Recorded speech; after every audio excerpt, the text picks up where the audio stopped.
Hello everyone, एक बार फिर स्वागत है आपके अपने प्यारे चैनल पर बैक टू क्लास में। मैं मनदीप सिंह आप सभी का स्वागत करता हूं। अगर आप चैनल पर नए हैं, लाइक, शेयर एंड सब्सक्राइब करना ना भूलिएगा। आपको वीडियो कैसी लगी ये कमेंट करके जरूर हमें बताइएगा।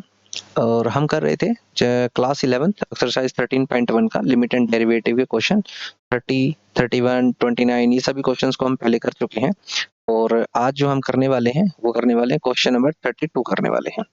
ठीक है, नंबर 32 की बातचीत करते हैं। देखिएगा सॉल्यूशन। इफ एफ एक्स, अगर हमें एक फंक्शन दिया गया है m x square plus n, ये कंडीशन कब होगी? जब एक्स की वैल्यू 0 से छोटी होगी। और एक्स की वैल्यू 0 से छोटी कब होगी? जब चीजें नेगेटिव होती हैं। N x plus m 0 x और 1, मतलब 0 छोटा होगा एक्स से या उसके बराबर होगा, और जो हमारा एक्स होगा वो हमारा 1 से बराबर होगा या छोटा होगा। N x cube plus m, तो उसके लिए कंडीशन है एक्स ग्रेटर देन क्या होगा? 1। व्हाट इंटीजर ऑफ m और n, m और n के कौन से इंटीजर होंगे? Both limit x approaches to 0 fx and limit x approaches to 1 fx exist करेगी। तो चलो सॉल्यूशन के ऊपर बातचीत करते हैं। देखिएगा हमें दिया क्या गया है उसके ऊपर बातचीत करते हैं। हमें दिया गया है limit x approaches to 0 fx। सबसे पहले जो फंक्शन दिया होगा उसके ऊपर बातचीत करेंगे।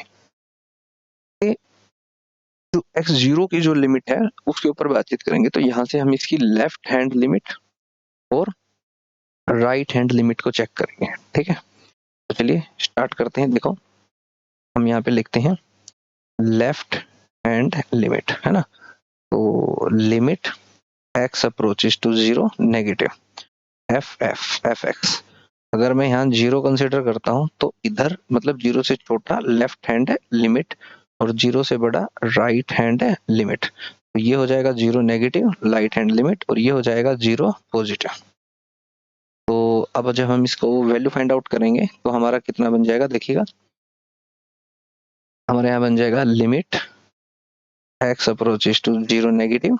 तो फंक्शन बनेगा वो हमारा क्या बनेगा? देखिएगा m x square plus n, जैसा मैंने आपको ऊपर बताया था अभी। ठीक है, तो अब जब आप इसमें ये वैल्यू पुट करेंगे तो हमारा क्या बनेगा? M 0 plus n. तो ये आपका जो आंसर आ जाएगा वो आएगा एन, आएगा क्या आएगा? एन। अब बातचीत करते हैं राइट हैंड लिमिट की।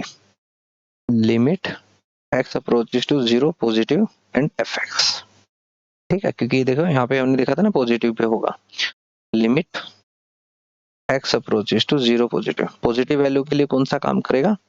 हमारा जो फंक्शन काम करेगा एन एक्स प्लस एम। ठीक है, एन एक्स प्लस एम, क्योंकि हमने यहाँ पे देखा था 0 से बड़े की बातचीत कर रहा था।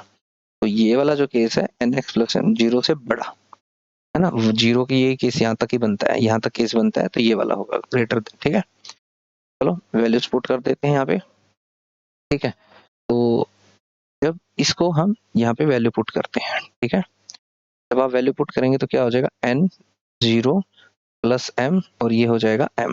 ठीक है, ये तो इक्वल नहीं हुई, तो हम यहाँ लिखेंगे left hand limit not equal to right hand if m is equal to n,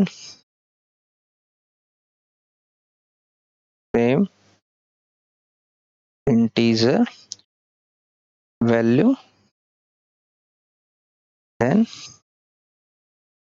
limit exist। मतलब है कि अगर m और n की वैल्यू बराबर हो जाती है तो ये एग्जिस्ट करेगा, अदरवाइज ये एग्जिस्ट नहीं करेगा। ठीक है, तो अब दूसरे केस के ऊपर बातचीत करते हैं। दूसरा केस है limit x is approaches to 1 fx के। ठीक है, तो चलिए इसके लिए देखते हैं। देखो आपको जो मिला है limit x approaches to 1 and fx। अब सबसे पहले इसकी लेफ्ट हैंड लिमिट की बातचीत करेंगे और दूसरी इसकी राइट हैंड लिमिट की। तो चलिए पहले इसकी लेफ्ट हैंड लिमिट देखिएगा, ये 0 है ये 1 है ना। 1 से थोड़ा सा नीचे की तरफ आएंगे तो लेफ्ट हैंड लिमिट, है ना। और इधर भी राइट हैंड लिमिट। थोड़ी सी छोटी की बातचीत करते थे याद हो, तो हम जो भी होगा हमारा जो भी फंक्शन होगा वो भी हमारा क्या होगा? पॉजिटिव, और यहाँ पर भी क्या होगा? पॉजिटिव। तो limit x approaches to 1 negative fx, limit x approaches to 1 negative, हमारा जो फंक्शन होगा वो क्या होगा? N x plus m value put कीजिएगा n1 प्लस m, तो n प्लस m ये हमारा आ गया लेफ्ट हैंड लिमिट। अब बातचीत करते हैं राइट हैंड लिमिट की। Limit x approaches to 1 positive fx, ठीक है। अब जब आप इसके अंदर पुट करेंगे limit x approaches to 1 positive, यहाँ पे जो फंक्शन होगा nxm n x cube plus m, मतलब 1 से बड़े की बातचीत कर रहा है ना, तो इसकी बातचीत करेंगे क्योंकि इसके अंदर दोनों ही फंक्शन हमारे अलग अलग थे। ध्यान से देखेंगे जब हम इसके अंदर, तो हमारा 1 से बड़ा, 1 से बड़े वाले में हम इस फंक्शन की बातचीत करेंगे, ठीक है।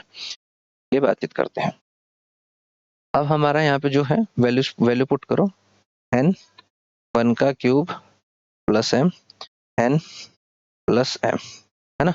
ये तो बराबर आ गए, तो आप यहाँ पे क्या लिखेंगे, हम यहाँ पे लिखेंगे left hand limit is equal to right hand limit for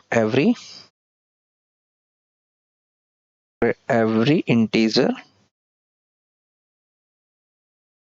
value of, for every integer value of n and m limit exist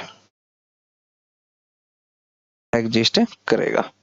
तो हम लिखेंगे limit x approaches to 1 fx exist करेगा, ठीक है। देखो दोनों में हमने क्या ना, दोनों केसेस में अलग अलग पढ़े। वहां पे n is equal to m का केस पढ़ा था, और यहाँ पे n प्लस m और n प्लस m दोनों बिल्कुल सेम आ गई थी।